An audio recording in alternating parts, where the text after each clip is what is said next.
Shalom Yashrala, this is your brother Dawada, coming back at you with this here truth again. First and foremost, I want to give all praise, honor, and glory to Yahweh, Bahashem, Yahweh Shah, Bahashem, Rakakwadash. Double honors to the apostles and elders, the great millstone that taught us this truth and that rule well. And salutation and much love for you, Aki, on pushing this truth and sincerity over the four corners of the earth and enduring afflictions to feed and edify the elect. So I want to jump into this here lesson real quick. Based off a couple different articles I've been reading about, and everything else like that, but pretty much all with the end game result. We've been touching on these here stories about these different food processing plants and things like that mysteriously burning down, at a rapid rate.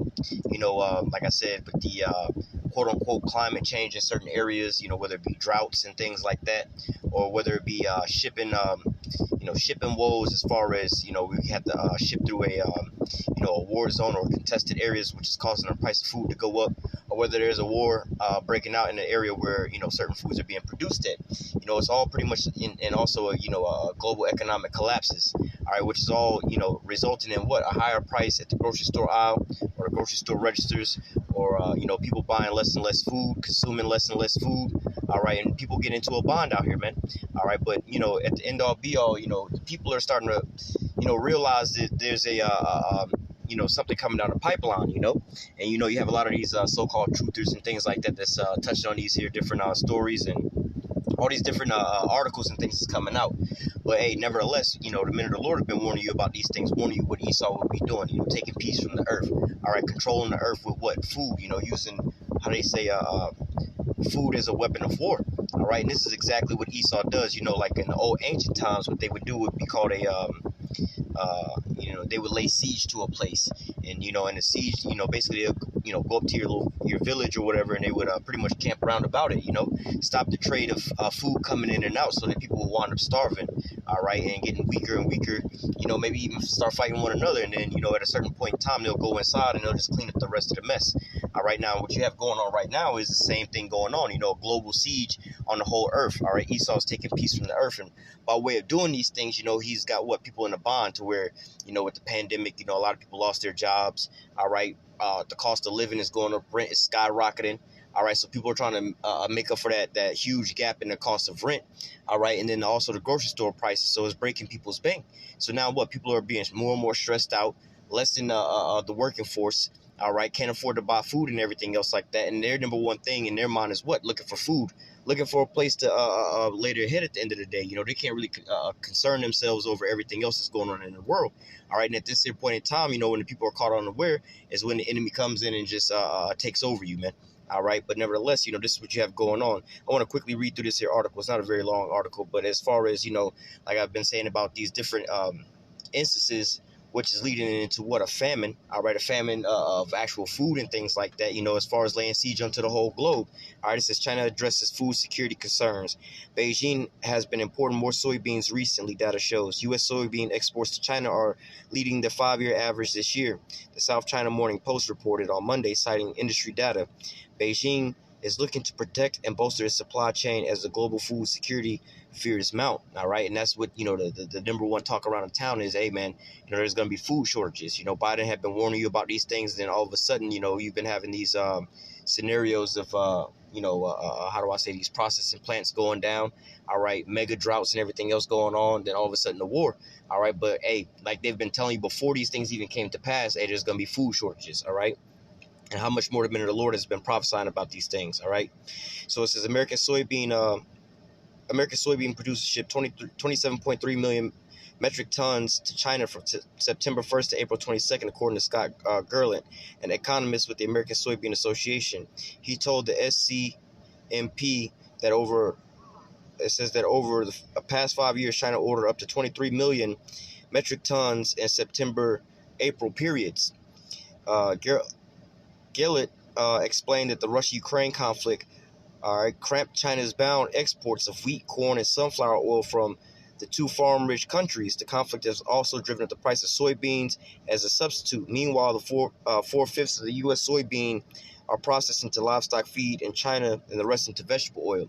So like I said in the previous video about some of the backbone items, to certain products is going to make everything else wind up going up, and I gave the example of how, no matter what you order off of Amazon, whether it be clothes, makeup, food, electronics, all right, one thing that they all have in common is they all need gasoline to be able to make it to your front door. So if gasoline prices go up, guess what? That shipping price is going to go up. So the same with food. You find the backbone items to certain foods to making, certain meals. Hey, the price is going to go up if they squeeze on there. All right. Garrett also noted that the South American soybean export nations, Argentina, Brazil, and Paraguay, have been struggling with drought conditions since last year, reducing shipments to China from normally vibrant resources. So again, whether it's war or whether it's so-called natural disasters or shipping and logistics, This is what is clear is that China has been paying more to import food for people and livestock, whether it's now or later in the year, that they don't have a lot of supplier choices. Douglas Berry, Council Communications Vice President of the Washington-based advocacy group U.S.-China Business Council, was quoted as saying by the media.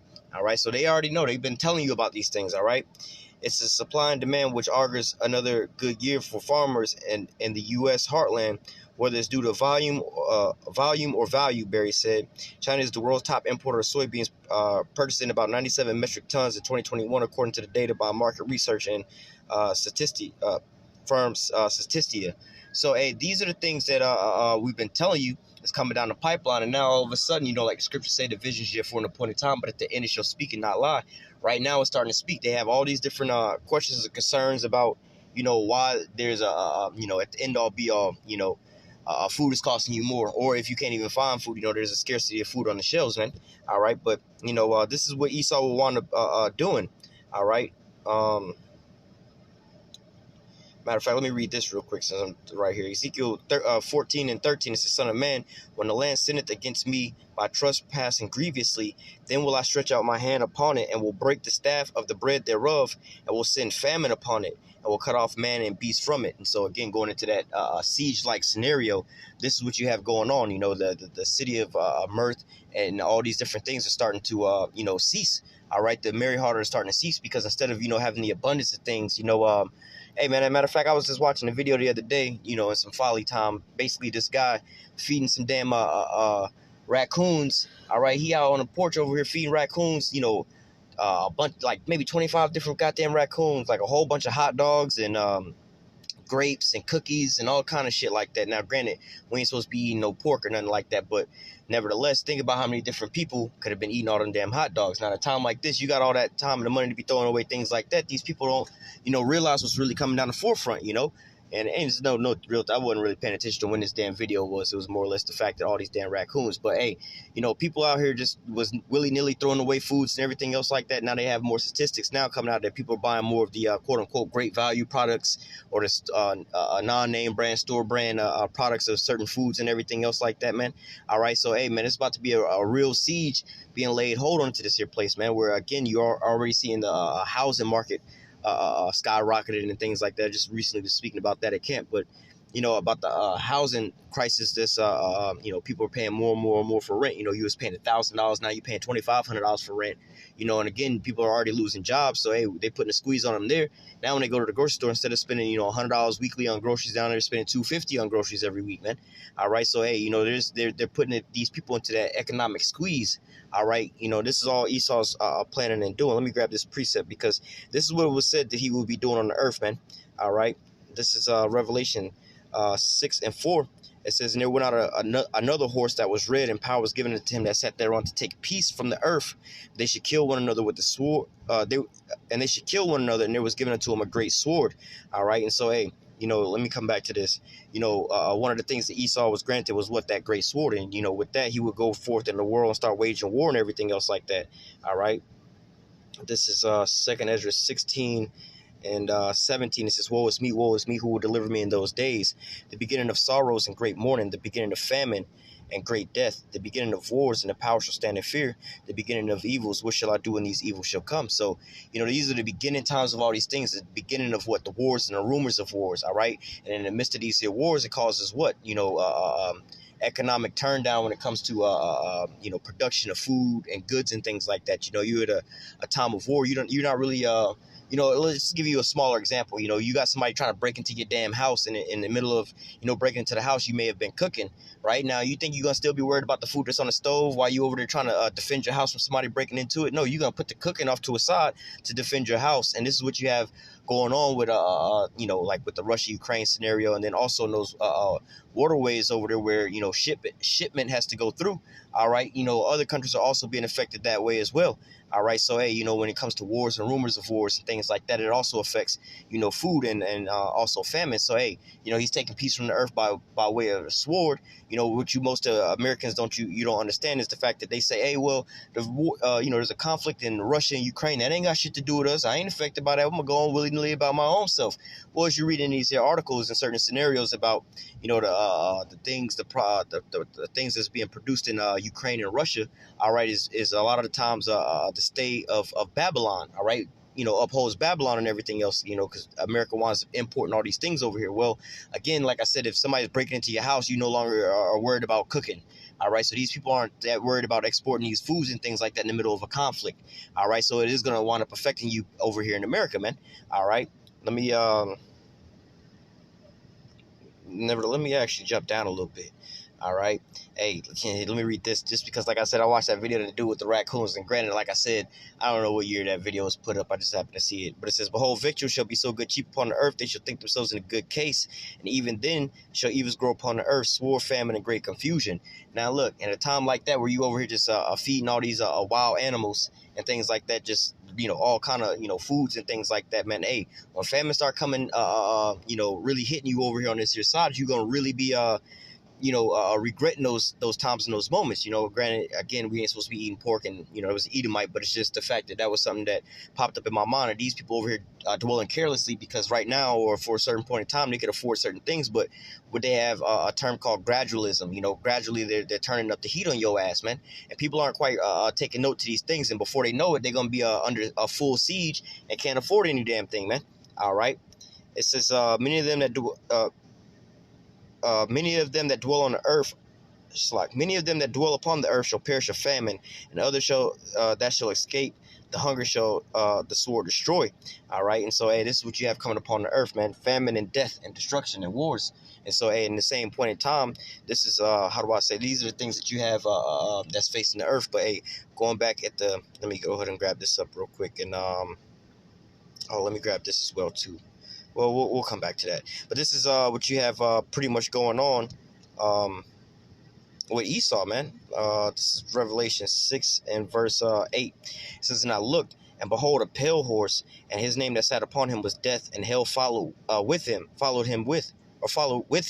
and power was given unto and power was given unto them over the fourth part of the earth to kill with the sword and with hunger and with death and with the beasts of the earth. So this is how Esau is pretty much killing off a lot of the earth, is what? With the sword, with hunger, with famine, all right, and all these different things, using the guise and excuses of wars, rumors of wars, droughts,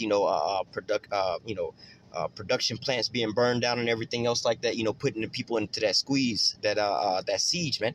All right, like I said, the cost of living is going up, but then also the cost of food and everything else is going up. So hey, at the end all be all, people are feeling more and more of an economic squeeze to where they can't afford these things, man. All right, and this is ultimately going to end off into all out battle royale with the people on the earth. All right, let me go ahead and get into this. We'll go ahead and close it out. It says 2 Ezra 15 and 19, it says, a man shall have no pity upon his neighbor, but shall destroy their houses with the sword and spoil their goods because of a lack of bread and for great tribulation. And as we get into these times, when things is getting more and more scarce, all right, the cost of everything is going up, people can't afford things. What do you think is going to turn these people into? You think it's going to turn these people into good wonderful neighbors and things like that that's coming over there to worry about you, let you borrow a cup of sugar, welcome you to the neighborhood with a tray of cookies and things like that? Nah, man, it's going to get to a point to where they start seeing that you got groceries in your house, you got lights on in your house, y'all looking good, y'all ain't looking like y'all missing no meals. They're going to start running up into your house to wind up feeding their belly and feeding their children, man. All right, so all these things are starting to turn, and already you have the love of many waxing cold right now. Just look at the road rage crime, people just snapping on people for all kind of different reasons, how people talk to people on the internet in the comment boxes and everything else like that. So just imagine and wait till there's no food and people have real reasons to start snapping on people and to really start getting down on these people, man. All right, this is one thing that these people aren't really out here, prepared for, man. All right, they're not prepared to be living in a goddamn movie, man. All these Americans like watching the series The Purge and everything else like that. But guess what? You're about to be a part of The Purge real soon. All right, I'm going to go ahead and close out with that. Lord willing, the elect was edified with this here lesson. Until next time, I say, call halal, Yahweh, Bahashim, Yahushai, Bahashim, Rakakodash. Double honors to the apostles and elders, the great millstone that taught us this truth and never will. And salutation and much love for you. I can push this truth and sincerity over the four corners of the earth and endure afflictions to feed and edify the elect. Until next time, I say, stay strong. Shalom.